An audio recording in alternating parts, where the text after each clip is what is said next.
Sveiki. Taigi, jūsų prašymu pakalbėsiu apie užduotį Marsaeigis, tai yra 2014 metų. Ir kodėl apie ją kalbėsiu, nes čia reikia dirbti su koordinačių sistema ir kilo neaiškumų kai kuriems, kaipgi vis dėlto tą Marsaeigį reikia judinti ir skaičiuoti, kur jis atsiranda. Pirmiausia, apžvelkime užduotį. Turime Marsaeigį, kuris yra žemėlapyje konkrečiame langelyje ir yra duodamos to langelio pradinės koordinatės. O toliau yra komandų sekos, kaipgi tam Marsaeigiui reikia judėti. Ir jis vykdydamas kažkurią tai komandą važiuoja į gretimą langelį. Kaip matote, pagal kryptis Marsaeigis gali judėti tik tais 4, įstrižai judėti negali. Taigi, jeigu jis juda kryptimi 1, tai jo y koordinatė didėja vienetu, jeigu juda kryptimi 2, tai x koordinatė didėja vienetu, trejetas reiškia y koordinatė mažėja vienetu ir ketvirtas x koordinatė mažėja vienetu. Kas yra svarbu? Marsaeigis visada pradeda vykdyti komandų seką iš to paties langelio. Reiškia, starto koordinačių mes pakeisti negalim, reikėtų dirbti su tų koordinačių kopija. Na, o jeigu pas mus yra pasiekiamas tikslas, tai reikėtų sustabdyti tuos judėjimus ir pasakyti, kad jau tikslą pasiekėm. Arba gali būti, kad seka pasibaigė tikslo taip ir nepasiekus. Taigi, ką mes turime rasti? Ar Marsaeigis pasiekė kelionės tikslą? Kiekgi jis tų komandų įvykdė? Marsaeigis taip pačią seką ir kiekgi tų komandų buvo įvykdyta? Ir toliau, kągi mes turime iš duomenų. Tai galima šitų smulkiai nenagrinėti, jūs patys pasiskaitysite. Svarbu tik tais yra tai, kad komandų gali būti iki 10 ir sekos ilgis iki 30. Aš planuoju daryti su dinaminiais masyvais, tai man tie dydžiai įtakos neturės. Kas dar svarbu?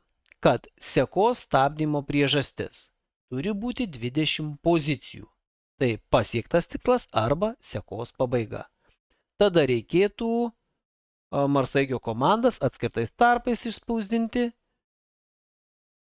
ir kiek komandų yra įvykdyta.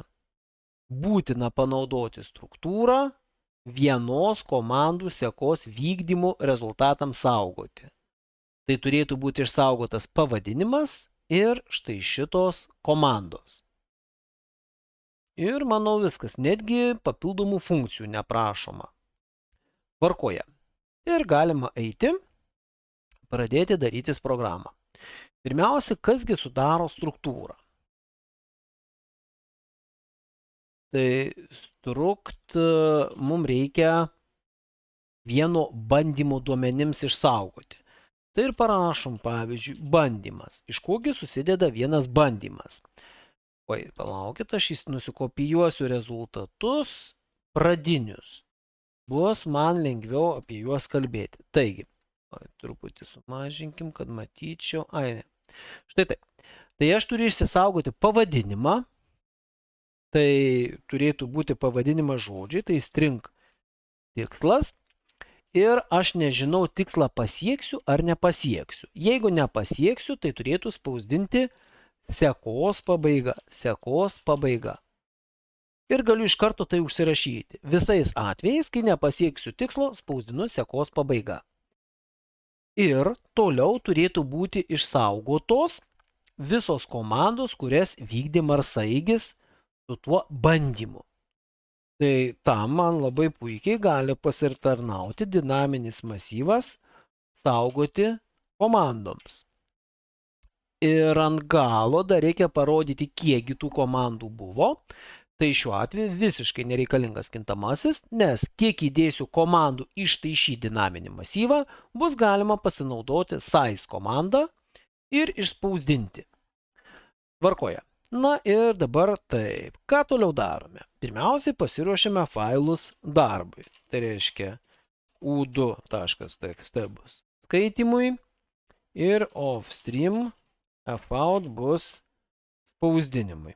udures.txt. Štai taip. Žiūrim. Sekantis žingsnis. Ko mums reikės? Mums reikia masyvo, į kurį saugosim visus duomenis. Net ne duomenis, o rezultatus. Taigi, čia aš kuriu dinaminį masyvą, atsiprašau, ne int, o bandymas tipo ir pas mane bus bandymai. Štai taip. Masyvo dydžio nenurodau, kiek įdėsiu, tiek ir bus. Taip, sekantis dalykas, ko mums reikės, dabar, kaip matote, yra starto koordinatės, finišo arba tikslo koordinatės, 3 bandymai, pirmas bandymas 7 komandų ir komandos, antras bandymas 2 komandos ir pačios komandos, ir tada 12 komandų ir tada jų sąrašas. Gerai. Tai man pradžioje reikės persiskaityti pradinius duomenis. Čia galima netgi ir struktūrą panaudoti, bet man atrodo supaprastinsiu, kad nebūtų sunku, tai bus taip. X0 ir Y0 pas mane bus startas, nuo kur pradedu. Tada int, sakykime, X1, Y1, tai bus pas mane tikslo koordinatės. Taip, kuo daugiau reikės, daugiau pas mane dar bus kiekgi tų bandymų darė. 3. Tai bus kintamasis n. Tai čia bus bandymų kiekis. Tvarkoje.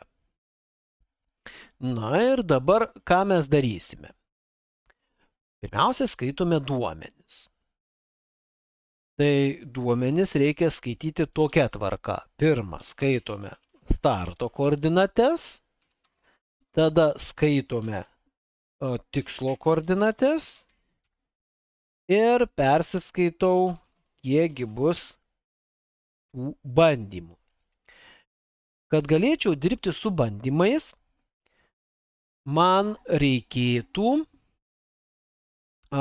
nesugadinti starto koordinačių. Čia galimi keli variantai. Galima išsisaugoti į atskirus kintamuosius arba siųstis į papildomą funkciją, kuri ir paskaičiuos tuos judėjimus.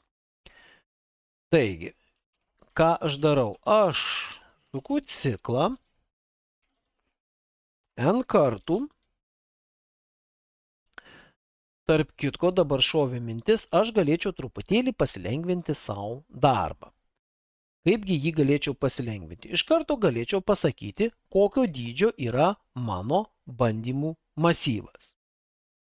Tai galima taip susipaprastinti, pavyzdžiui, iš čia iškeliu, įsikeliu štai čia ir sakau, kad bus ne nulinio dydžio masyvas, o iš karto n. Reiškia, bus susikūrę visur sekos pabaiga ir komandų sąrašas, kuris pradžioje bus tuščias. Tvarko. Dabar kągi darysim? Dabar skaitome sekantį skaičių, kuris pasako, kiekgi yra tų atskirų komandų pirmojų bandymų. Man visas komandas reiktų išsisaugoti. Tai pirmiausia turiu kintamąjį k, aš jį persiskaitau, tai k kintamasis bus vieno bandymo komandų skaičius. Štai taip. Ir dabar visas tas komandas reikia perskaityti ir išsaugoti. Tam galime pasinaudoti dinaminiu masyvu. Ir iš karto pasakyti, kad dydis bus k. Tiesiog užsipildyti. Ir kaip tai skaityti?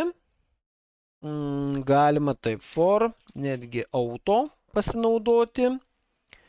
And, pavyzdžiui, k komandos ir atlieku skaitimą. Iš failo skaitau į k. K ir k, atsiprašau, dabar gavosi negerai. Nors tuoj pabandysim ir pažiūrėsim, ar čia lūžta, ar nesipyksta kintamieji. Nesipyksta kintamieji šiuo atveju. Tai dabar aš perskaitau ir reikėtų iš tikrųjų pasitikrinti, ar aš čia gerai skaitau duomenis. Tai kaip galima tai pasitikrinti? Tai galima tas mano perskaitomas visas komandas iš karto ir pasispausdinti. Jeigu visos spausdinsis tvarkingai, tai laikysiu, kad viskas gerai pavyko. Ai, čia jau negaliu šito daryti. Čia CR and line. Štai taip. Pažiūrim. Štai taip. Nu, ir 2, 3, 2, 3, 1, 3, 2. Labai gerai. 1, 4 ir kita eilė. Tai jeigu kam čia būtų neaišku, tai žiūrėkit taip. Perskaičiau šitą dalį. Tai yra šita dalis. Tada perskaičiau K. K yra kiekgi bus komandų. Ir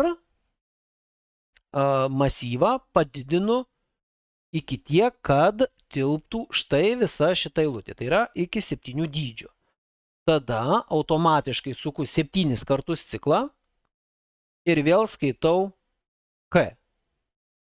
Bet šį kartą K pasikeitė. Čia buvo tiesiog sveikasis skaičius, o čia yra masyvo komandos narys. Galima kitą raidę panaudoti, nebūtinai K, jeigu galvojat, kad jums tai painiosis.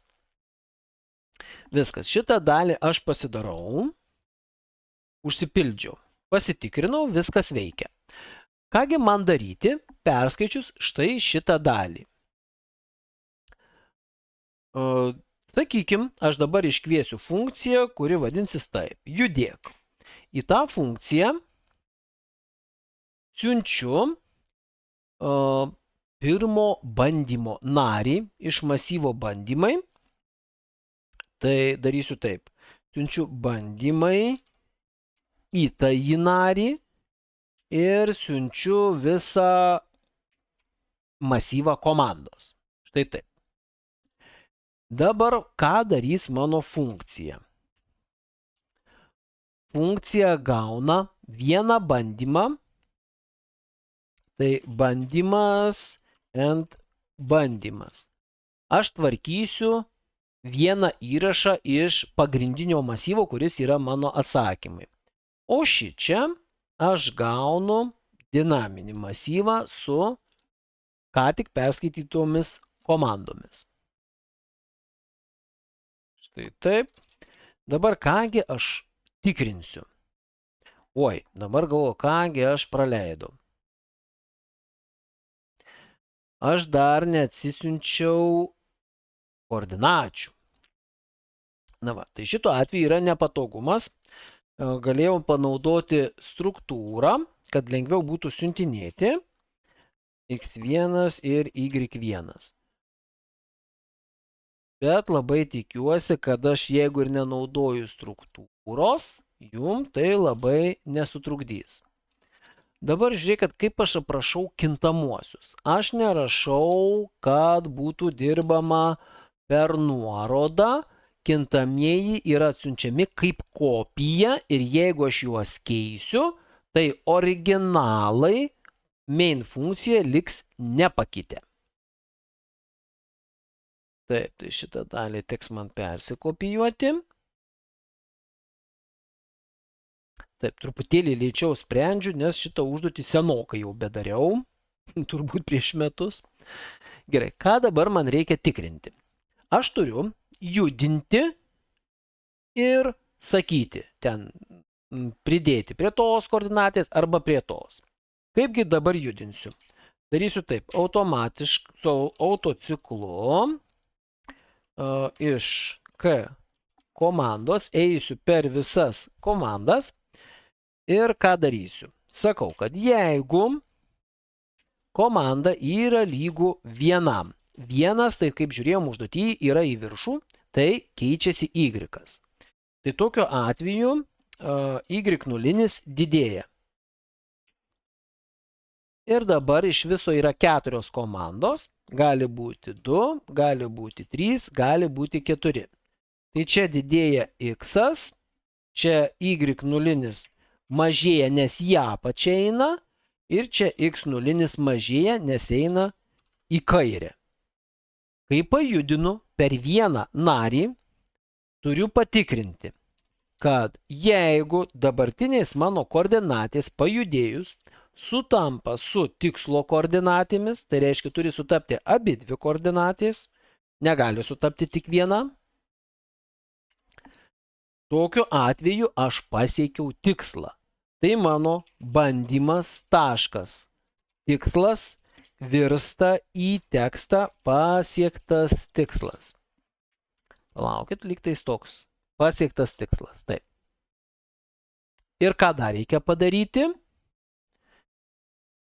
Dar sekundėlę, ką aš praleidau. Man reikia pačią komandą įsimesti į atsakymų masyvą. Tai komandos įmetimas yra daroma štai taip. Bandymas taškas push back ir įmetu K. Tai jis tikrina pavyzdžiui 2, pakeičia kokią reikia koordinatę ir į atsakymus tą dvejetą įmeta. Tikrina trejetą, vėl pakeičia, į atsakymus įmeta. Ir dar kiekvieną kartą patikrina, ar vis dar nepasiektas tikslas. Jeigu tikslas pasiektas, tikrinti daugiau nebereikia su ciklu ir galime baigti darbą. Tvarkoje. Ir dabar belieka tik atsakymus išspausdinti, kai pasibaigs štai šitas ciklas. Na, o iš tikrųjų, jeigu judėjimą padarė, tai aš galiu kiekvieną atskirą dalį iš karto ir spausdinti. Pas mane failas čia jau yra atidarytas. Tai galiu rašyti taip. Fout. Kągi spausdinam? Spausdinam pradžioj. Kas čia pas mane yra? Bandymai. Aha, dabar palaukit. Aš tik galvoju, koks tada tikslas gausis iš mano masyvo. Gal padarykim taip. For auto. Jeigu būna atskiras, bus aiškiau. Bandymai. Ir pradžioj spausdinu ką? Foutas. B taškas. Kas ten pas mane yra? Tikslas. Kol kas spausdinu tik tikslas ir endline'as. Aš noriu pasitikrinti. Aha, taip. Bandymas, atsiprašau, ne bandymas. Čia yra masyvo pavadinimas, bet įmesti reikia į masyvo vidinį, kaip pasakyti, į struktūrinio nario vidinį masyvą komandos. Taigi, reiškia, aš čia parašiau nepilnai. Tai bandymas komandos. Štai taip. Gerai. Toliau. Taip. Čia neišmeti. Tvarkoj, pasiektas tikslas, sekos pabaiga, pasiektas tikslas. Panašu, kad jau pavadinimai bent jau teisingi. Toliau. Prie tikslo spausdinimo dar reikėtų išspausdinti ir visas įvykdytas komandas. Tokiu atveju viduje yra dar vienas ciklas, irgi galime auto imti, bus end k ir dabar tai bus b taškas komandos. Tai iš bandymų ima vieną masyvo narį ir iš to masyvo nario ima visas komandas. Ir tas komandas išspausdina. Čia turbūt net nereikia skliaustelių, nes yra tik vienas veiksmas. Reiškia, fout einame su tarpu spausdinkim. Tai tada bus taip. Kas čia išeina? K, kad komanda būtų. Ir kai pabaigs visas komandas spausdinti, reikia padaryti endline'ą. Tai endline'as yra atskirai, kai pabaigiam komandas. Dar prieš endline'ą kai ko reikės, aš tik noriu pasitikrinti, ar gerai spausdina. Taip, skaičiai jau yra geri. Čia lengva pasitikrinti. Vat, pavyzdžiui, nusikopijuojam, patikrinam. Taip, skaičiai jau yra geri, trūksta tik tais paskutinio, kuris parodo kiekį. Kaip parodyti kiekį? Tai reikia išspausdinti B nario komandos dydį. Štai taip. Aha, nepadariau tarpo. Gerai, dabar bus dar ir tarpas. Štai taip, dar sykį spausdinu. Jau atsakymai neblogi. Dabar iki atsakymų trūksta ko? Dar turi būti pavadinimams skirtas tam tikras tarpas. Tai kai aš spausdinu tikslas, man reikia uždėti tarpą, taip, CW 20, kiek atsinu pagal pavadinimą, ir sulygiuota pagal kairį kraštą. Štai taip. Ir dabar patikrinam. Truputėlį per daug. Per daug greičiausiai yra todėl, kad pas mane spausdinamas yra tarpas. Kągi padaryti? Aš tą tarpą galiu iš čia iškelti.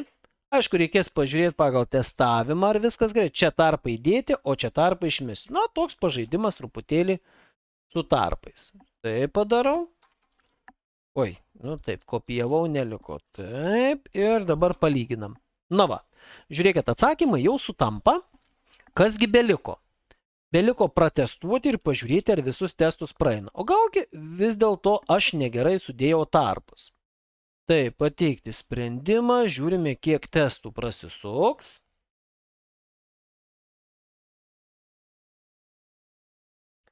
Taip, 9 testai žali, paskutinis testas raudonas. Omgi, čia, kaip matot, yra tokios ilgoki testai. Kuogi blogas paskutinis testas?